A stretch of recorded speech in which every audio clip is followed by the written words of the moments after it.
Hi, this is Tony Agnesi, and welcome to this edition of the StoryTellers. This is episode number 9 of our third season, and it's our first season to be on the Fiat Ministry Network with the video versions of the program, and those air at the Fiat Ministry Network's YouTube page, also at Patchwork Heart Ministries, and you can watch them at my YouTube page, which is youtube.com/Tony Agnesi. The radio program for the third year airs on the Living Bread Radio Network and their radio stations. People are inquiring about my particular website. You can get to me to find out about my 3 books. And if you're interested in having me speak to your church or organization, you can go to tonyagnesi.com. And don't forget, while you're there, to check out my new reflection series called 5 Minutes with Tony. There are about 30 of them posted so far as we record today's program, and we're adding 2 new ones each week. Each week here on the Storytellers program, we feature an inspirational guest. We're going to discuss not only their personal faith journey, but the ministries they share as authors, speakers, bloggers, and radio and television hosts. And today is no exception. I have my friend Dennis McGeehan on. Dennis is an author. He's a blogger.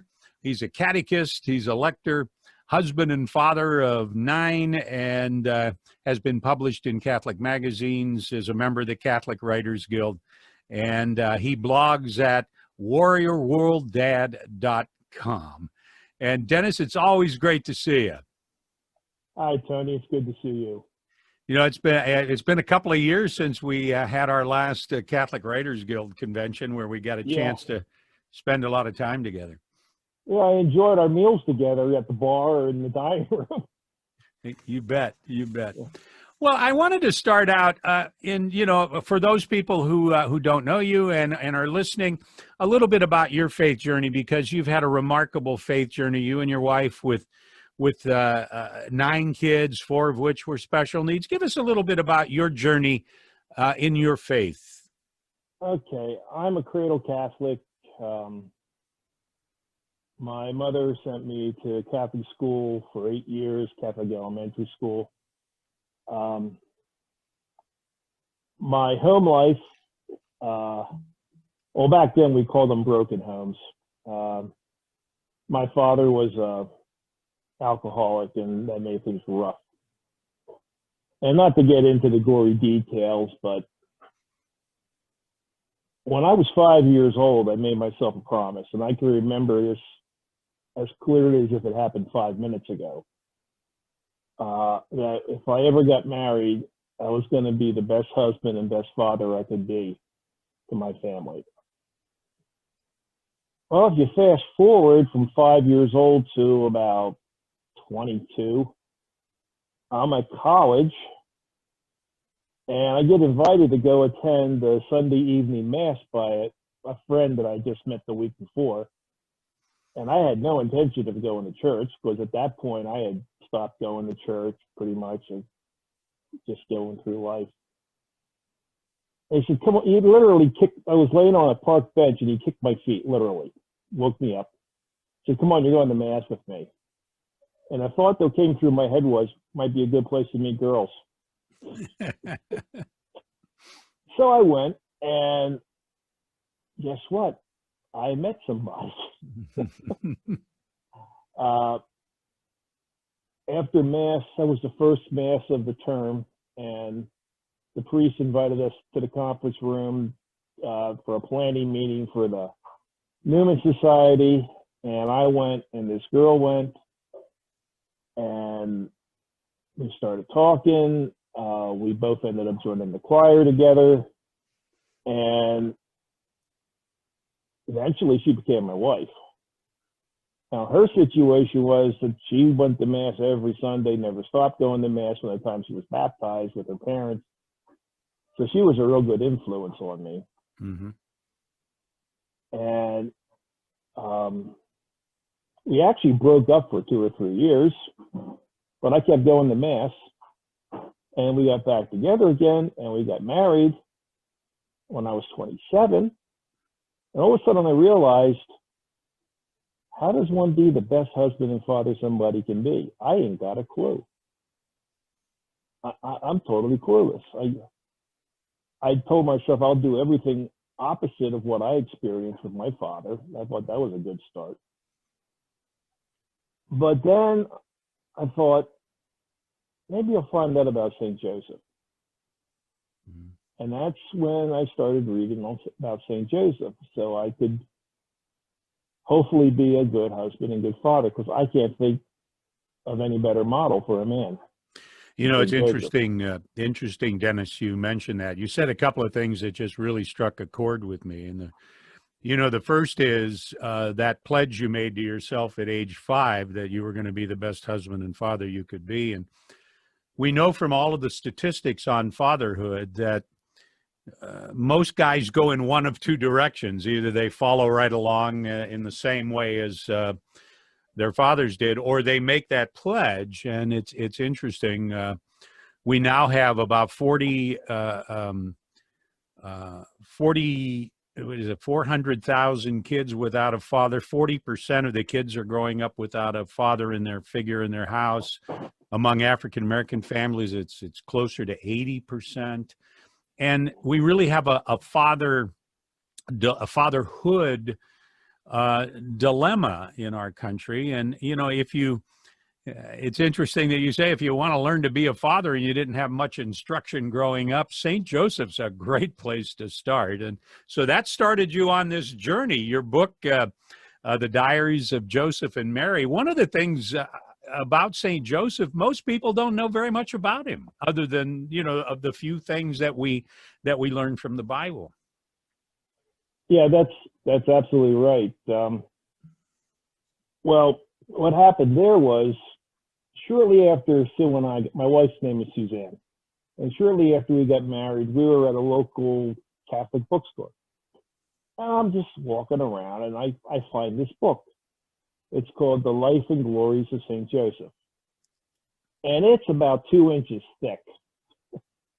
And it was written in 1888 in the language that academics used in 1888. And I thought, oh, good, take this home and read this. I get 5 or 10 pages into it, and it's like, right over my head. I am totally lost. I picked that book up a half a dozen different times. I couldn't get past page 50, and I didn't really know what I was reading in the first 50 pages. But then a few years passed, and I'm a judo instructor. It's one of the things I've done with my life is study judo and teach judo. And I was running a judo class in the basement of our church. And so I had a key to get into the church and lock the church up. And I was watching EWTN, and the guests that I was seeing, they kept talking about Eucharistic adoration, spending time in front of the Blessed Sacrament, and all this stuff. And a thought occurred to me, I got the church open. Why don't I ask Father if we can leave it open for people to come and just spend time in front of the tabernacle? It wasn't exposition. It's just that the church is open. Come and spend some time with Jesus. And we got the okay, and we started doing that. So the first night I go upstairs to the church and sit down, and Our Father, Hail Mary, Glory be. When I get home, I got to remember to do this, that, the other thing. Couldn't think about Jesus. My to-do list was just swamping me. Mm-hmm. And then I remembered what these guests on EWTN said. Bring some good books about Jesus, about God, to help you during your holy hour. So I grabbed my St. Joseph book, and I started reading that during the holy hour. I don't think I ever read more than 5 pages in an hour. There were days when I didn't read a full page. I'd be reading, I'd come in, I'd genuflect, the holy water, bless myself. few minutes just talking to Jesus, and then start reading the book. And I started to understand it. And it took me a good year and a half to 2 years to get through that book the first time. But what I learned about St. Joseph in that book, I'd never heard of this stuff before. And it's written by a man named Edward Healy Thompson. But it's not his thoughts that's in the book. He based his book on the writings of two Spanish theologians from the 1500s who are well respected in the church. And they based their writings on some guys named Augustine, Ambrose, Irenaeus, Jerome, the fathers of the church. So what I was reading was what the fathers of the church thought about St. Joseph and actually preached homilies on. So I felt pretty assured that what I'm reading here is at the least not heresy, and it's probably given me a lot of insight into the man St. Joseph was. And that's exactly what it did, because most St. Joseph books are full of prayers to St. Joseph and all that stuff. And that's wonderful, and nothing wrong with that at all. But if you want to get to know Joseph the person, you need something else. And that's what I got out of this book. It was an insight into the person that Joseph had to be the spouse of Mary and the guardian of the Holy Family. And the early church fathers explained their logic for what they believed. And it was just amazing to me. Dennis McGeehan is my guest. His book is entitled The Diaries of Joseph and Mary. I really, when I first heard of your book a few years back, kind of a novel way of telling the story about putting them into the situation that they're writing their diaries and so forth. How did that idea come about, and how you were able to frame the book in that idea of Mary and Joseph's diaries? Well, at the time, I was associated with another company, and we were supposed to write, I guess they were tweets or emails it was geared towards high school students. And they were supposed to get 5 short tweets a week, as if I was St. Patrick, or if I was the guardian angel, or St. Michael, the archangel, whatever. And I was working with them for a couple months, and then they had a bit of a change in their structure, and they let me go. Which, as a writer, you know how that is. But this was during the time that I was researching St. Joseph. And in fact, when I approached this company, we say, well, can I do tweets from St. Joseph? They froze. It was like, no, we can't do that. It's like, that's just too sensitive or too risky, or they just had a problem with that. Even when I explained to them, it's not my ideas. It's my imagination. So it occurred to me, what if Mary and Joseph kept a diary? What would that look like? And I started working on that and using what I was learning from the Life and Glories book primarily to write this diary, because that book takes you from when Joseph is a child working with his father Jacob, and when Mary is born, before she was born, because the book talks about when Mary was 3 years old, her parents allowed her to go live in the temple as one of the temple girls. And that's something you never hear about when you read the Bible. But according to tradition, small t, Mary was in the temple from age 3 to age 12. And at 12 is when she was betrothed to Joseph. Mhm. So I just went through chronologically with the book, and that's how it came about. What are a couple of the things I know when you write about Saint Joseph? There's got to be a couple of standout things, Dennis, that you learned about him. Things that not only you learned, but things that you can apply in your life, and that others can learn from and apply as well. Oh, talk about an easy question. Well, what hit me the most from my readings of St. Joseph, and I hope people don't misconstrue what I'm going to say here. For us in our century, and for quite a while now, St. Joseph is looked upon as the terror of demons,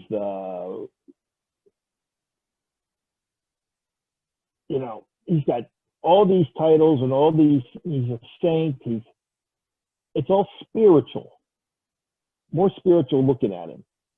When I was reading this book, the early church fathers, and we're talking about writings from 100 AD, 200 AD, really close to the time of Jesus. Mm-hmm.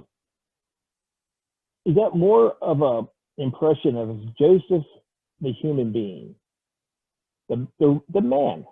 Mm-hmm. He got sweaty, he got dirty doing his work.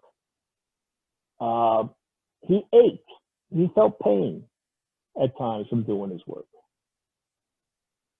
And he loved Mary as a man can love a woman, as a husband can love a wife. Now, they were chaste. All the church fathers were clear on that. It was a chaste marriage. But he loved her. Just like you love your wife, Tony, like I love my wife. And what he did because he loved her and wanted to protect her. So that came through to me, and it's like, I got to do everything I can to take care of my wife. Mm-hmm. And I got to do everything I can do to take care of my kids, like Joseph took care of Jesus. And the cost to me is meaningless. Mm-hmm. I got to be there. So that's the biggest takeaway I got from Joseph, is that he was a real man. Now, he was given the grace by God to do what he had to do, just like all of us are given the grace to do what we have to do. You've obviously raised a family in that, using those things. Dennis, tell us a little bit about it. I know you've had 9 kids, and I know you had some special needs kids, and I know you've worked with special needs people. You speak on the subject. Tell us a little bit about that. Well, we have 9 children. 8 are here still on Earth. Our 9th one returned to God before she was born. So we got our own little saint in heaven. My 4 youngest children, I have 1 daughter and 7 sons on Earth.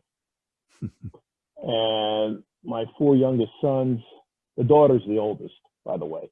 Mm-hmm. My 4 youngest sons are special needs. 2 have autism. 1 took a 3-hour grand mal seizure when he was 1 year old and nearly died. And that damaged his brain. And our youngest son is legally blind in 1 eye, has a learning disability, and deals with Tourette syndrome. So telling you this because you asked the question, not looking for any pity. For us, this is normal. This is just life. And my 4 youngest ones, because I worked with special needs people all my life, I learned not to listen to so-called experts with lots of letters after their names. I mean, somebody would come on to my area and say, "Who's Joe Smith?" And I'd have to point Joe Smith out to them. Mm. And then this person who 10 seconds ago did not know Joe Smith starts to tell me what Joe Smith can and cannot do. And I thought, this is nuts. You don't know Joe Smith from Joe Blow. Mm-hmm.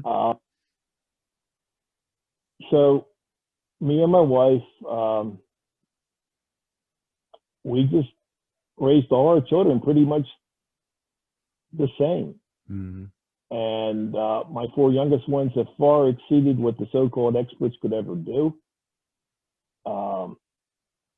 They're working. Some of them were altar servers. They're members of the Knights of Columbus. One's a 4th degree knight. They studied Hapkido. They got their brown belt. The older ones got up to around their brown belt on Hapkido before classes got shut down by the coronavirus. I taught them some judo.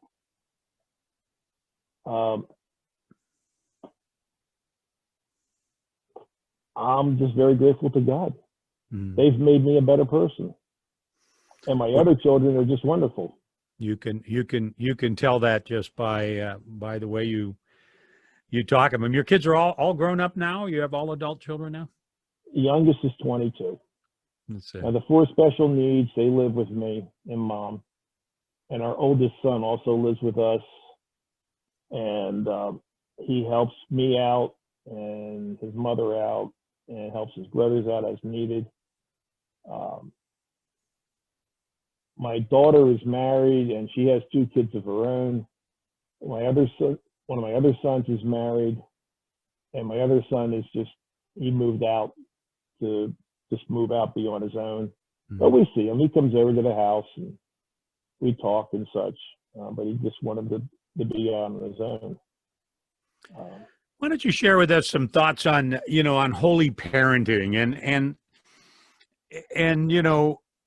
trying to maybe emulate Joseph. Is there any tips you can give guys like me? I'm a little older than, my kids are in their 40s and 40 and late 30s, my 2 sons. Anything you can pass along to some younger guys, Dennis, in terms of holy parenting and for me, okay,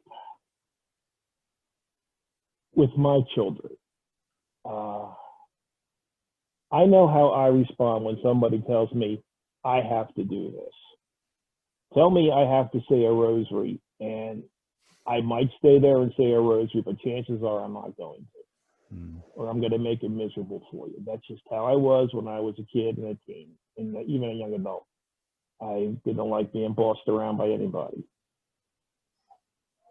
I have taken the tack that if I want my kids to take something serious, then I need to take it serious. Dad doesn't get a pass. So Dad goes to church. And even if my kids don't go to church every week, they're seeing Dad go to church. Dad still does. Maybe, yeah. Now, Dad, right now, with the coronavirus, and let me hold this up for you. See this little black bag, guys? And you see that cable? That cable literally goes inside my body and up into my heart. I have an artificial pump inside my heart. That's what's keeping me alive. But I'm in the super high risk group, you could say, for exposure to the coronavirus. Mm-hmm. And that doesn't really stop me from going to church as much as the fact that if I try to sit on a hard wooden bench or a hard wooden chair, I I can't make it more than 20 minutes. Mm-hmm. And I start to look like death warmed over. So for me, for a while now, church has been on TV or on the internet. Mm-hmm. I think one of the things that's come out of the pandemic is we have more opportunities with masses online on the internet that we didn't have in the past. And I think once this is over, I think some of those will probably continue, just for that reason. Yeah. And my kids know, but me and my wife, we say the rosary. And recently I've gotten in the habit of not just saying the Marian rosary, but I say the St. Joseph rosary. There's a whole separate rosary for St. Joseph, and instead of the Hail Mary, it's the Hail Joseph prayer, you say. And there's 5 mysteries in the life of Joseph with the St. Joseph. It's the Oblates of St. Joseph. If you go online and look up Oblates of St. Joseph, you can find out about that. That's where I learned about it, and that's what I try to say on a regular basis. My guest, Dennis McGeehan, author of the book, The Diaries of Joseph and Mary. He's a blogger and a writer and a all-around great guy. And Dennis, has been a quick half hour. I want to thank you for being with us today on the Storytellers, and really appreciate you joining us. Your website is Warrior World Dad. Warriors is an S. WarriorsWorldDad.com. And if you go there, you'll read blogs about my thoughts on different topics. I have some excerpts from the book on there, and some other types of, like I wrote some funny stuff for Groundhog's Day or for Christmas. Perfect. Little humor. Thanks, Dennis. Well, that's our show for today. My thanks to Dennis McGeehan for being with us. The program airs at 6 p.m. on the Fiat Ministry Network, and shortly thereafter at Patchwork Heart Ministries and on my YouTube page. And the radio program is produced by the Living Bread Radio Network and airs Sundays at 4 p.m. This is Tony Agnesi. We'll see you again next week for another episode of The Storytellers. God bless you. Thank you, Tony.